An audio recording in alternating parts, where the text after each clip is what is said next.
இப்போ நம்ம எங்கே வந்திருக்கோம்னா சீத்தக்காட்டில் ஆற்றுல மோட்டர் மாட்டுறதுக்காக வந்திருக்கிறோம்.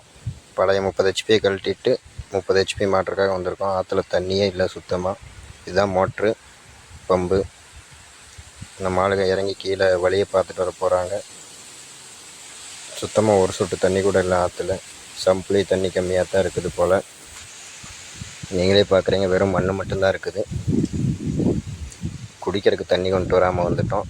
சரி, இங்கே இருக்கிற தண்ணியை கொஞ்சம் எடுத்து குடிக்கிறதுக்கு வச்சுக்கலாம்.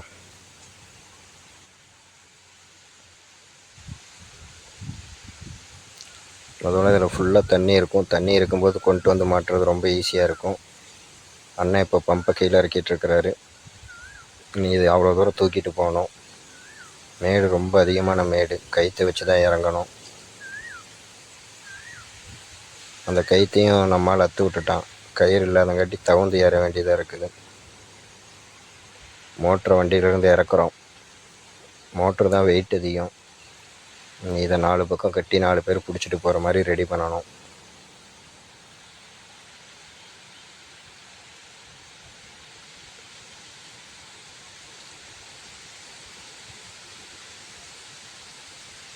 அண்ணன் பம்பை கொண்டு போய் கீழே வச்சுட்டு வந்துட்டார். பெரிய கயிற்றை கட்டியாச்சு ஏறுறக்கு. மோட்டரை இன்னைக்கு கொண்டு போனால் சரி.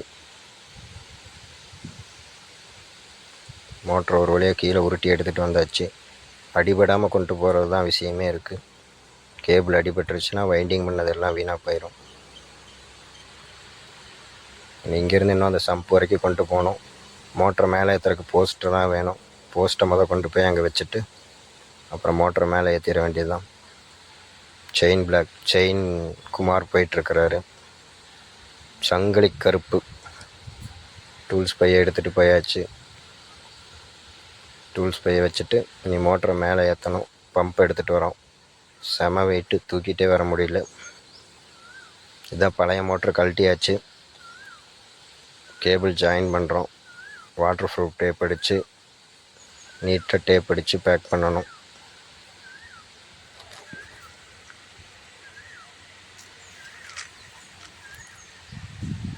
ஆளுக்கு ஒரு பக்கம் கேபிள் ஜாயிண்ட் அடித்தா சீக்கிரம் அடிச்சிடலாம். கேபிள் ஜாயிண்ட் அடித்தாச்சு. மோட்டருக்கு தண்ணி ஊற்றுறோம்.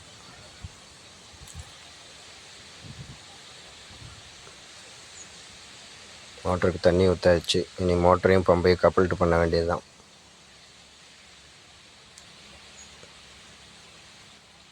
மோட்டர் பம்பையும் கப்பல்ட்டு பண்ணியாச்சு. நட்டு போல்ட்டை போட்டு கப்பல்ட்டு பண்ணிவிட்டு ப்ளே இருக்குதா சுற்றுதாங்கிறதெல்லாம் செக் பண்ணணும்.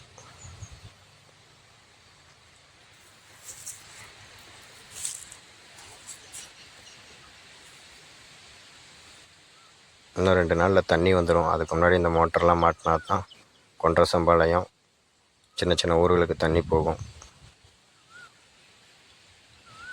சம்ப்லேயே தண்ணி இல்லை. சம்ப்லேயே மோட்ரு பம்ப் அளவுக்கு தான் தண்ணி இருக்குது. இப்போ மோட்டர்லேருந்து பைப் மாட்டுறக்காக கிட்டியை மாட்டி உட்கார வச்சுட்டு தான் லோடை மாற்றி போடணும். 4 பேராக வந்தங்காட்டி வேலை அவ்வளோக்கா கஷ்டமாக இல்லை. அவ்வளோதான், மோட்டரை உள்ளே இறக்கிடலாம் சம்புக்குள்ளே.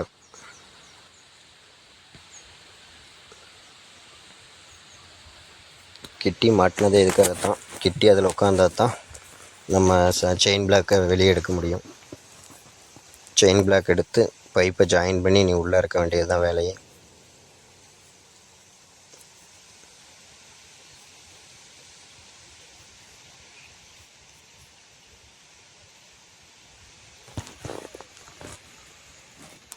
இன்றைக்கி வேலை கொஞ்சம் கஷ்டம்தான்.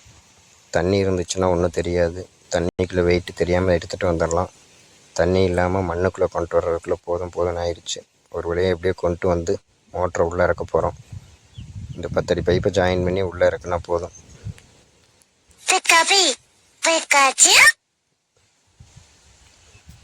மோட்டரை உள்ளே இறக்கிட்டு இருக்கிறோம்.